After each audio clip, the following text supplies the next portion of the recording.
And here I am dressed in my Sunday best to bring you the list of the top 10 worst movies of 2022, because we're all a sucker for that equal and opposite reaction. If I do a video of the top 10 best, I gotta do a video of the top 10 worst. You know what's funny? The top 10 worst videos have become more difficult to narrow down than the top 10 best, because these past couple years, maybe few, there have been some movies where I'm like, that doesn't look good. That doesn't look interesting.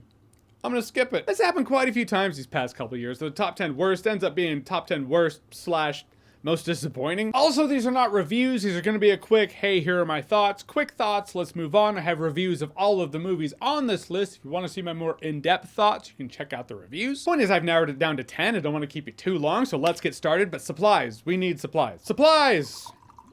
There we go. That should make it better. I don't know if my fellow single malt fans have had Lagavulin, but it's nice and smoky, which makes sense for this video because we're about to burn some trash. Number 10. Starting out this list is a movie that pretty much started out the year. It came out in January, possibly early January. Point is, the 355. It's one of those movies I had largely forgotten about until I was making my list. That's the give and take. That's the love and hurt. That's the pleasure and pain of doing this video. Your brain works so hard to forget garbage, and then you're making your list, you're like, what's that? Oh yeah, oh wow, I'd forgotten all about that. That's right. That action movie with horribly framed action sequences and shaky cam. That movie that felt like an action film from 20 years ago, not in a good way, not in that way of homage, but in a way that makes the top 10 worst of the year list. Anyhow, I'd forgotten about this movie until now, and I'm gonna forget about it again in 3, 2, 1. Number 9. Next up, what happens when humor works in your franchise, in your cinematic universe, and then you take the humor to such an extreme that it feels like an SNL sketch parody of itself?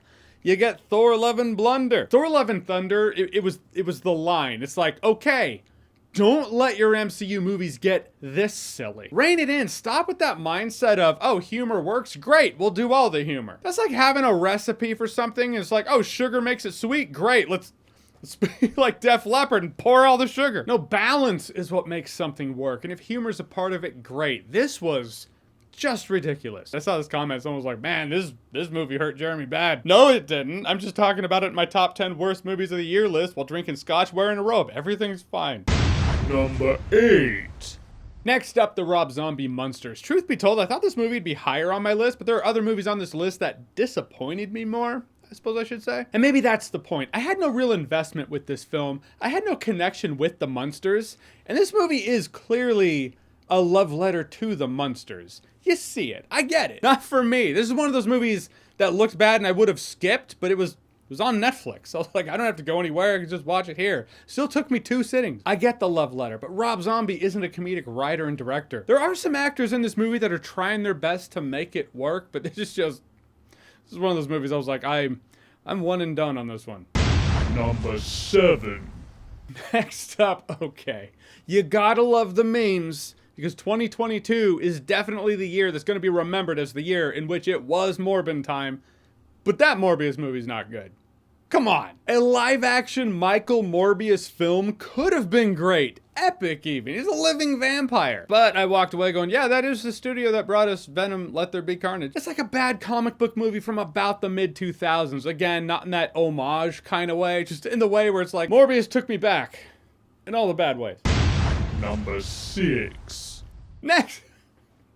I just realized this is the list of movies that throw back in all the bad ways. Take bad video game movies, for instance, or Uncharted from this year. Yeah, it's on here. Look, we all love the actors in this movie. No disrespect to them, but you have Tom Holland acting like Tom Holland, and Mark Wahlberg acting like Mark Wahlberg, but we're supposed to buy them as Nathan Drake and Sully because the movie's telling us that's who they are. Also, there's a really stupid villain flip in the last act. Just nothing about this movie worked for me. Everything enjoyable in this movie you can actually play in the games and experience it in more epic fashion. It's a film that doesn't do what this film needed to do, which was justify its own existence. Number 5. Next up, what are we on? What number? 5, Dead Center. Firestarter. It was a new Firestarter movie. Did you know that? No? Did you forget? Yeah, me too. I haven't read the book. I've seen comments in the comment section of my review where people were like, I read the book and this is not it. This is terrible. Which means if you've read the book, this movie's bad. And if you haven't read the book like me, the movie's still bad. It's a tonally uneven schlock-ass mess of a film. You see potential of what they could have done in the film, which I guess is what Stephen King did in the book. Again, about as forgettable as 3, 2. Number 4. What was I just talking about? Right, forgot. But also, there is Texas Chainsaw Massacre. Do you remember that there was a Texas Chainsaw Massacre movie that came out this year? No? I know! A lot of these movies are really forgettable. I'm at the point where I'm like, stop making bad remakeables of Texas Chainsaw Massacre. This is at least the second time, not counting the whole reboot that they did with Jessica Biel back in the day. But in terms of canonically wiping out all the sequels and making the first true sequel, this is at least the second time they've done it. Texas Chainsaw 3D? Do you remember that? Actually, I do. It's more memorable than this Texas Chainsaw movie. Or sorry, Texas Chainsaw Massacre. Not the Texas Chainsaw Massacre and not Texas Chainsaw. These are different movies. I'm just saying, in a Texas Chainsaw Massacre movie, I'm not supposed to root for Leatherface. I was like, kill them all. Who cares? Number 3. At number 3, all right, so here's the thing about the top 3 on my list. This actually goes for my top 10 favorite movies, the top 10 best of the year as well. It's like 4 through 10, you can interchange some here and there, but the top 3 I like to think I can look at and be like, those are the top 3. Absolutely, uncontested for me in my list. But these top 3, I like where they are. I like that they're the top 3 because they are pieces or parts of a franchise or otherwise execution that is just failing entirely and misses what made it special originally. With that vague yet semi-specific description out of the way, we come to Jurassic World Dominion. So much dumb. Look, the original Jurassic Park is one of my favorite movies of all time. The first Jurassic World was a fun monster movie. I got what they were going for. Jurassic World Dominion is everything wrong with these 30 years later sequels. It's actually, a movie like this is why I was scared for Top Gun Maverick. I mean, it came out after Top Gun Maverick. It's not the reason why, but the execution of Jurassic World Dominion is the embodiment of why. Bring back the original cast for the sake of nostalgia. Hope that's enough to keep everything afloat when they're in the middle of this shit-ass film. This was a lazy-ass monster movie. They brought the original cast back, didn't know what to do with them. I feel like they kind of didn't know what to do with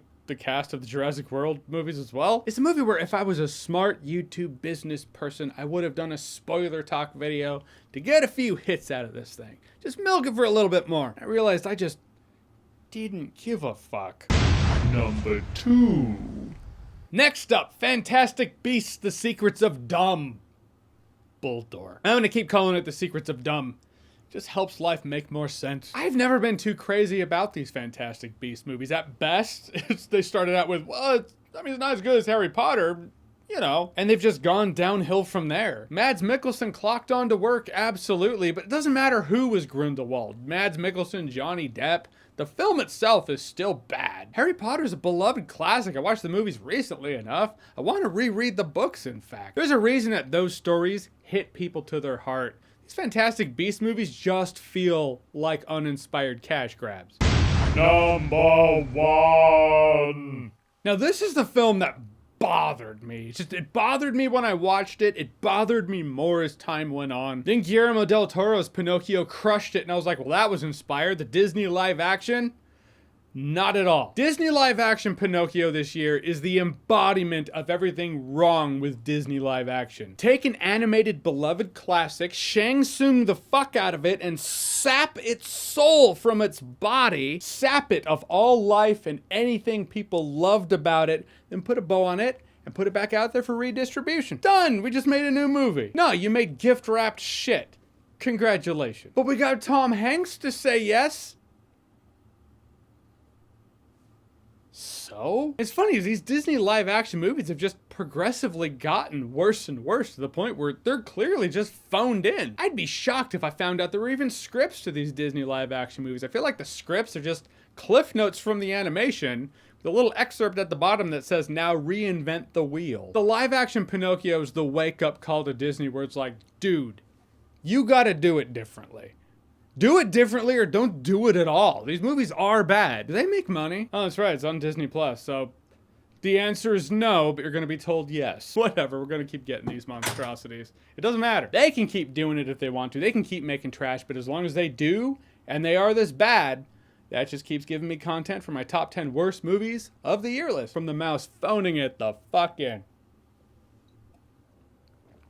So that's it. That's my list. Those are the top 10 worst movies of 2022, or at the very least, most disappointing to me. Again, I want to thank you all for watching me for another year. This channel doesn't exist without you, and I love you all for that. And thank you for watching this video as well. Videos like this are the celebration of those moments when that which should be fun feels like work. And I'll see you all in 2023, and I feel like a lot of you are smarter than me, in which you're like, nope, I heard that movie shit. I'm not watching it. But in case you didn't listen to that voice in your head, your top 10, 5, 3, or 1 worst movies of 2022. What is it? What's your list? What do you think? Whatever you think, comment below, let me know. And as always, if you like what you've seen here and you want to see more, click right here to see more.